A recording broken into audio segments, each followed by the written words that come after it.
Sumo, Sumo, sumo, sumo, sumo, So what about sumo? Sumo is something that was on Kim and I's bucket list for a long time, something we really wanted to see. Um, when we came to Japan, we thought we'd be able to purchase tickets. So with sumo, there are 6 tournaments a year. Each tournament is 15 days, and you can only watch sumo during a sumo tournament. There are no kind of one-off matches. And so, like I said, it was something we were really looking forward to seeing. And when we got here, we Yes. noticed that the tickets were already sold out. This guy was devastated, Yeah. right? I mean, he had been researching it months in advance, but I think during our travels, we probably just forgot one of the days when it just released. So we missed the opportunity.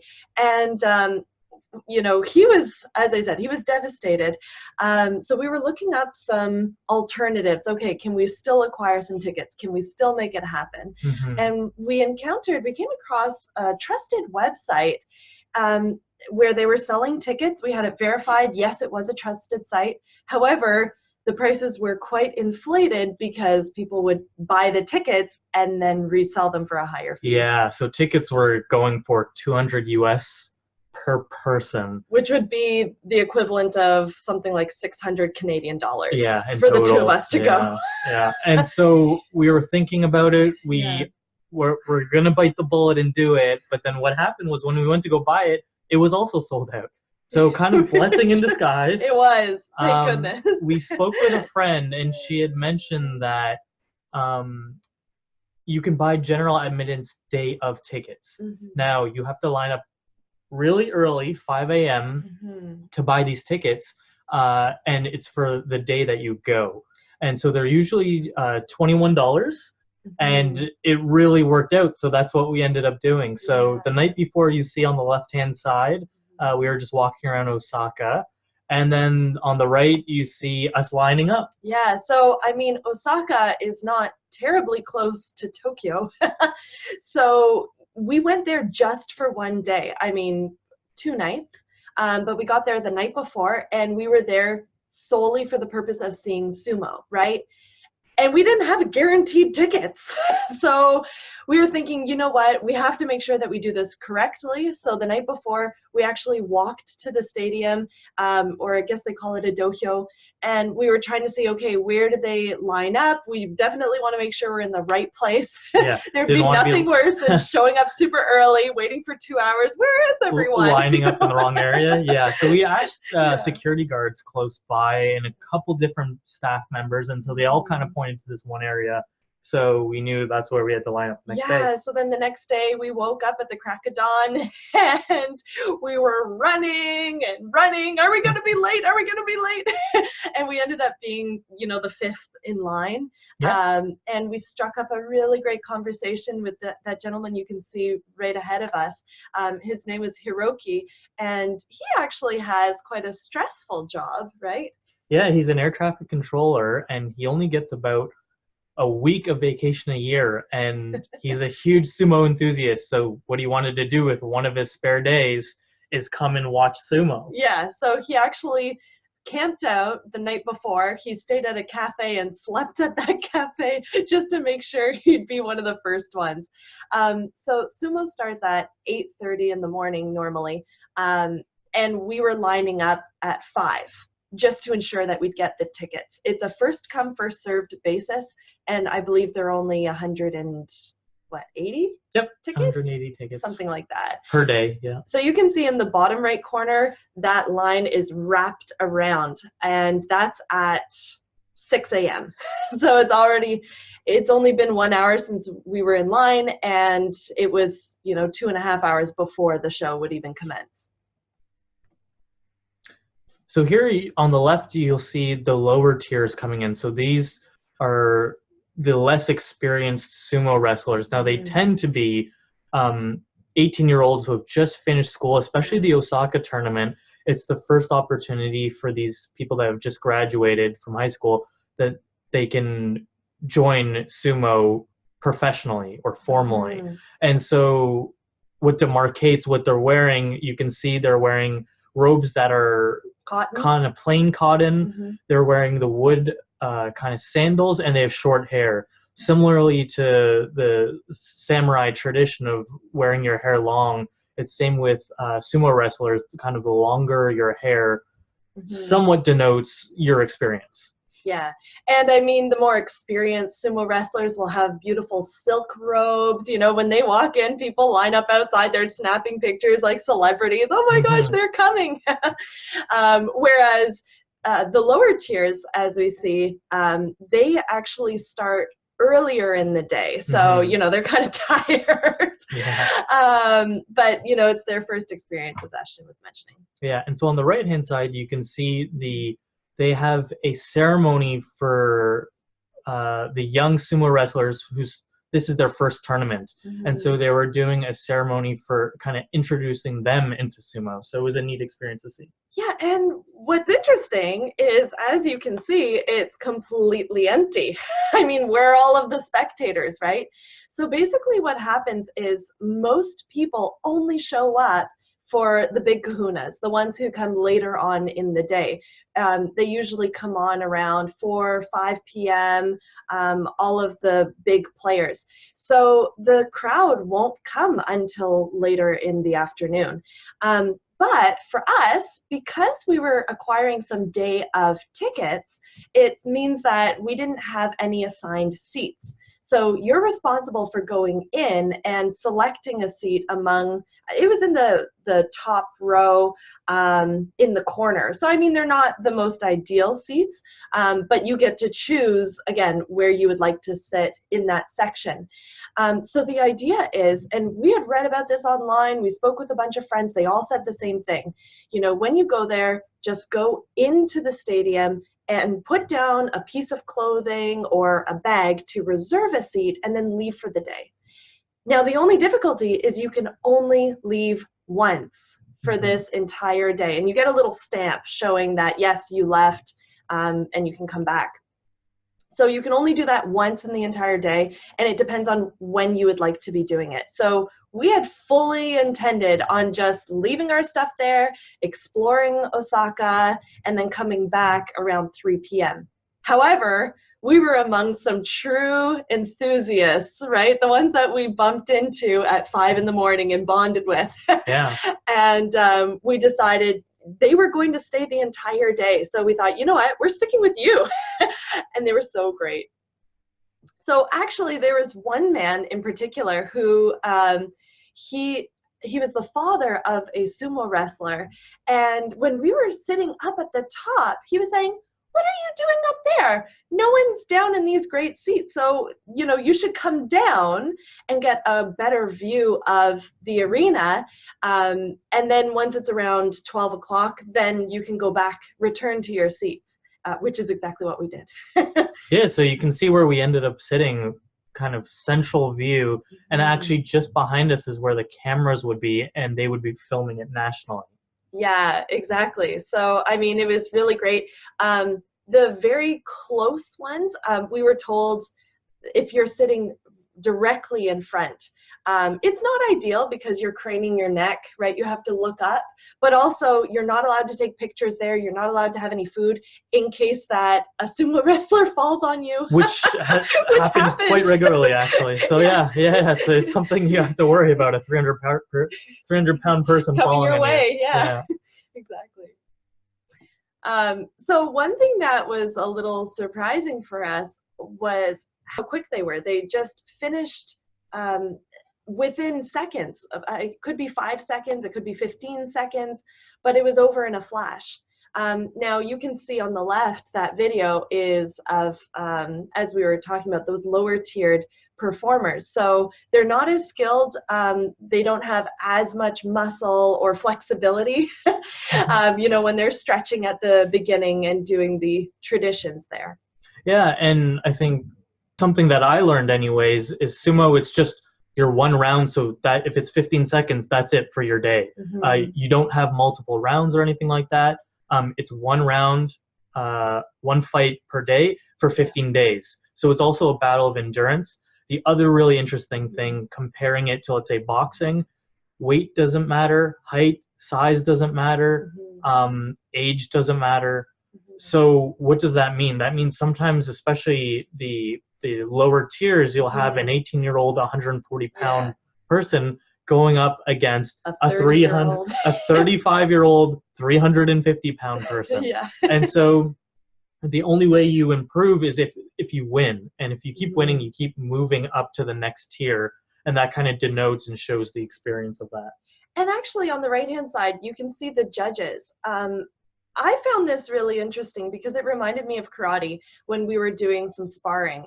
We would have different judges on each end. And in this case, if none of them observed what happened, or they didn't have a clear understanding of who fell first or whatnot, then they would all confer in the middle. They'd all go up and decide, okay, who should it go to, who should it not. In rare cases, they would have to redo the match. Now, also a fun fact that our friend Hiroki was telling us about the referee is that the referee normally, the more respected referees, will normally have a sword, right, as part of their costume. And if, let's say, they make the wrong call and the judges say, nope, that wasn't the right call, then the idea is that the referee is supposed to stab himself, which of course is more symbolic. I mean, more ceremonial now, so it doesn't happen. Yeah, exactly. But in the past, maybe. Maybe, yeah. And then we had, this was midday, so you can see that people are starting to trickle in already. It's not completely packed, but it's definitely more busy than the earlier matches of the day.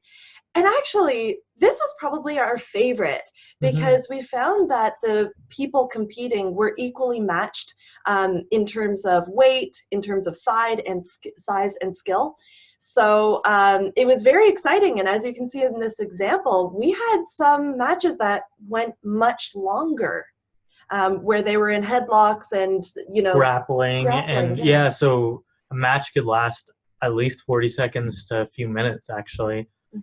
So yeah, no, it was really neat to watch because you see the different types of skill sets and the different techniques. It's a lot more strategy. Yeah, exactly. There they go. Toppling over. And then this one was probably our favorite match of the day. Yeah. If you want to. Yeah, so two guys similarly matched in size, experience, and skill were fighting each other it went at least for 5 minutes, and they were exhausted, but they kept going.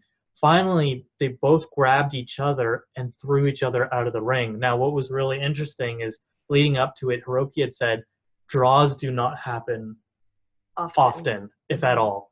And so, and umpires cannot use replay, video replay. It's whatever their consensus decision is, that's what the final decision is.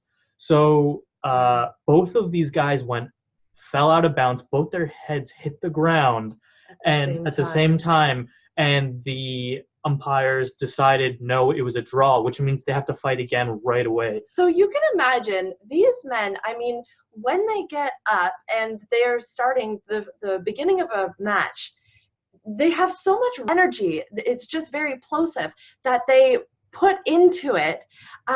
But then they're winded after just a 15-second exchange, right? Let alone a 5 minutes. Let alone 5 minutes. So these two especially were very exhausted. And the one that you can see in this picture, he actually had blood streaming down his face. So they had to get the energy, muster it to go once again. So you could see the fatigue setting in the second round, but it was also a very exciting match. And at the end, this man won. So he won. He was pretty excited. And as soon as it finished, our friend Hiroki said, I'm going to take a smoke break. And he ran down, snapped a picture of the sumo wrestler. And usually sumo wrestlers, they don't smile when they win, right? They're supposed to be very humble, but he was able to capture a small smirk. Yeah, exactly. And it was pretty neat. You have to give the umpires credit because they both hit the ground at the same time. So it was, I think, the fair result to have a replay and for them to go again. And this guy here, because he was bleeding and you could see the fatigue in both of them, the fans were cheering him on and he went ahead and he won. It was incredible. So that was a lot of fun for us. And then we have the more advanced, which are later on in the day. Yeah, so you can see the symbolic rope that this sumo wrestler is wearing. These guys are called the Yokozuna. The Yokozuna is the highest ranking sumo wrestler. To become a Yokozuna, you have to win at least 2 championships back to back, so 2 tournaments back to back, or some type of equivalency.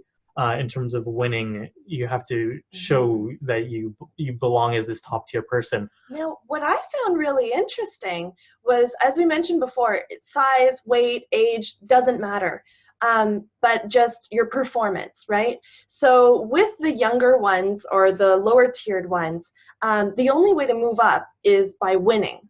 Now, what's interesting is if you keep losing, let's say you advance to different tiers, right? But if you are on a losing streak, you will actually be demoted. You'll go down and down. So it's better to retire while you're ahead. With the exception of the Yokozuna. So once you have attained this stature, you can't go down. They're the only ones who never descend in rank. Yeah, so instead, if they are no longer suitable for the position, so they're not winning, they actually retire. And so that's it. That's their career. Yeah. Now, because you're the Yokozuna, you typically have the second last match or the last match of the day every day, right? And you also have the chance of winning the most money because of the sponsorship. Right, exactly. So this would be later on in the day. As you can see, the crowds have filled.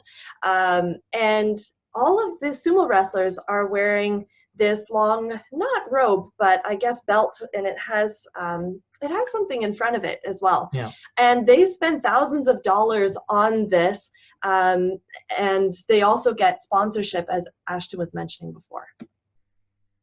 Okay, so you can see the crowds. They were all coming, and actually, because we were in Osaka, they were all cheering for their favorite. So they had posters and banners when they got to see their favorite come on.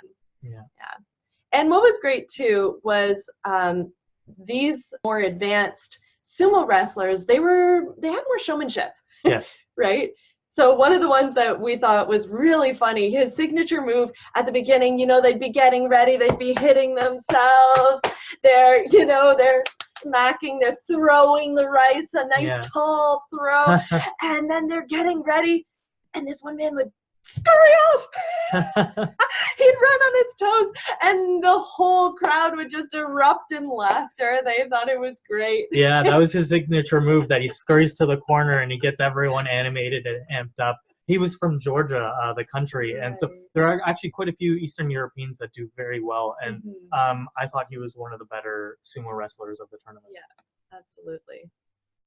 And then here you can see the sponsors walking out. So as the sumo wrestlers are getting up, they're doing their stretches, they're doing their hits. The more sponsors that they have, the more flags that'll be walked around them. So for example, if you have 2 people and they're doing fairly well, then they might have 4 sponsors, and you can tell because there will only be 4 people with flags walking around. Whereas some of them had up to 30. Yeah, so a few thousand per flag, so you can see how it adds up. And so if a sumo wrestler wins, half of the money goes to their sumo stable, which is, let's say, a whole team of sumo wrestlers, so it goes for their food and lodging and whatnot. It's a whole lifestyle. Yes. Yeah. And the other half will go for them privately. But it is, in some ways, very much a team-oriented training style, in that, let's say you're the bottom tier, you're not expected to bring in money because you're the bottom tier. The top tier brings in the money for everyone else. So it's very much sharing what they have. Yeah, exactly. And then finally, our friend Hiroki, he was showing us different techniques that were involved to win a match, right? So he was holding up, I don't even remember how many there were over 50. And he was just showing us some examples of different strategies to gain an advantage. But Ashton and I have our own interpretation. We would like to model for you what we have observed after 12 hours of sumo. Okay, so please enjoy.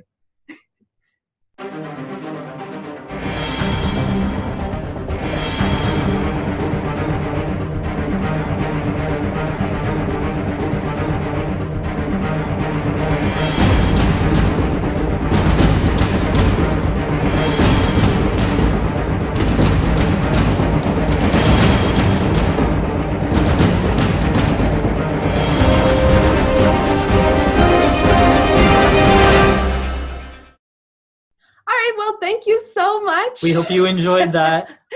And we'll see you next week. Bye. Bye.